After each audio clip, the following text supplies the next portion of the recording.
రేవంత్ రెడ్డి గారు ప్రతిపక్ష నాయకుడు ఉన్నప్పుడు పిసిసి ప్రెసిడెంట్ గా ఉన్నప్పుడు ఏమని చెప్పింది నేనంటే ఆయన అన్న మాటలు మీకు చెప్తా ఉన్నాను. ఒక పార్టీలో గెలిచి ఒక పార్టీలో చేరినోని రాళ్లతోని కొట్టి చంపాలన్నాడు. మరి ఇవాళ ఈ మాట నేనంటలేను, ఇది రేవంత్ రెడ్డి గారు అన్నదే మీకు గుర్తు చేస్తా ఉన్నాను. మరి ఇవాళ రాళ్లతోని కొట్టి చంపుతారా? మరి ఇవాళ ఏం చెప్తారు? యావత్ తెలంగాణ ప్రజలకి జవాబు ఏం చెప్తారని చెప్పి నేను అడుగుతా ఉన్నాను. దానం నాగేందర్ గారిని మీరు ఏమన్నారు? పంజగుట్ట బార్కాడ బీడీలు అమ్ముకునేటోని అని అన్నాడు. మరి ఆ బీడీలు అమ్ముకునేటోని ఎందుకు కొనుక్కున్నాం అని చెప్పి నేను అడుగుతా ఉన్నాను.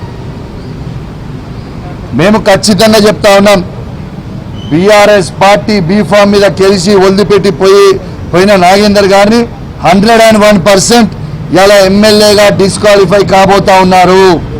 సుప్రీంకోర్టు జడ్జిమెంట్ ఇచ్చింది, 3 months లోపలనే డిసిషన్ తీసుకోవాలి స్పీకర్ గారు అని సుప్రీంకోర్టు కూడా జడ్జిమెంట్ ఇచ్చిన దాఖలు ఉన్నాయి. ఖచ్చితంగా 3 months లోపలనే దానం నాగేందర్ గారు డిస్క్వాలిఫై కాబోతా ఉన్నారని చెప్పి ఈ సందర్భంగా తెలియజేస్తా ఉన్నాను.